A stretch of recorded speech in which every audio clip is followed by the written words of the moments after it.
Well, the Ekiti State chapter of the People's Democratic Party (PDP) and its All Progressives Congress counterpart last Sunday engaged in a war of words over the breakdown of law and order in parts of the state, while the PDP accused Governor Kayode Fayemi-led APC administration of sponsoring armed thugs to attack people and destroy property. The All Progressives Congress (APC) debunks the claim. Joining us now to discuss the crisis and the attending blame game in the state is Adedayo Akile, former member of Ekiti House of Assembly. It should be noted, though, that Arise News reached out to the Ekiti State Government spokesman, Yinka Oyebode, for comment and appearance on the show, but were turned down. Well, good to have you on Arise News, Adedayo. Thank you, Amir. Well, let's start with what you make of the breakdown of law and order in Ekiti State. Who is to blame? Bear in mind that the governor, well, is the chief security officer. Yeah. Let me, please, I'm Honorable Akinleye Ekundayo Simon, popularly known as Dayo Maxima. We all heard about the protest up and down throughout the country. It was peaceful, not until the government sent out their talks to start dispersing the protesters. It now turned the other way.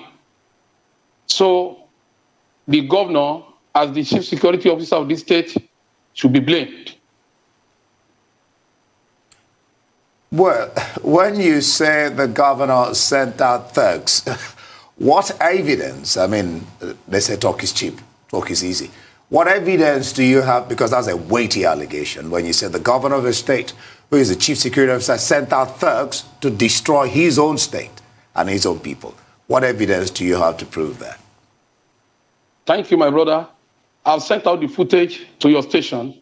These are guys that are following the governors. They are known as government talks. They call themselves Team Ekiti. And we know them. We know all their activities. You can see how they shot at my guest house. You can see how they destroy cars here. They were denying it. I was taken to the police station. I was detained. I tried to explain to the police that these people came to my guest house. They destroyed all what I've labored for. I was beaten up with other people. Lodgers in my hotel were chased out. A lady was even there, no pants, no bra, with just a towel. And we were detained since Saturday night. I tried to explain to them. They did not listen to me. I said I recognize one of them, Macha Dele Omojola by name, who is a known, thug in the state, a notorious thug in the state. And he used to follow the governor. I recognized him. I told him, Macha, didn't you know me? You are beating me. And they were shooting everywhere. We were detained not until Monday, when the CP now saw the CCTV footage. They now say they want to give me administrative bail. I said, I don't need that. Charge me to court. If you accuse me of anything. I was abducted in my guest house.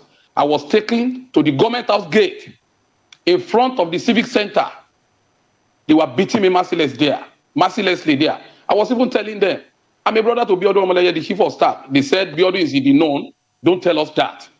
I was hearing they said, let's take them to Ilawe Road and delete them. Delete means to kill them. These are the set of people who have been terrorizing the state for long. I can take you down the memory lane. A lot of people have been killed in this state during the first term of Governor Fayemi.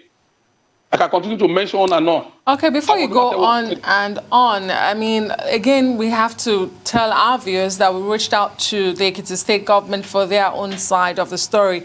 But Honorable Ekundayo, why would the government pick you out particularly? We are seeing footages of your guest house and your lounge that were attacked. But is there a reason why the government will come after you? Yeah, he can do that. I'm an ex-lawmaker. I belong to PDP, and I'm a loyalist of ex-governor Ayodele Fauci in the state. I'm well known, so they can come after me. It is not new. But why would they do so? It's not an election year in Ekiti State. One would think that these sorts of allegations will come up during an election year. It is not an election year in Ekiti State, so it is difficult to understand why there was an NSAS protest. Like in any other part of the country, it was hijacked by hoodlums. We saw vandalism, and then the state government, according to you, comes after you just because you're a member of the opposition. They can't do that. Reasons best known to them. I was not in the protest. I was in my house. I was in my guest house. I didn't partook in any protest at all. I'm a responsible man. I'm a man that has name in Ekiti State, so I don't want my name to be spoiled. So coming after me is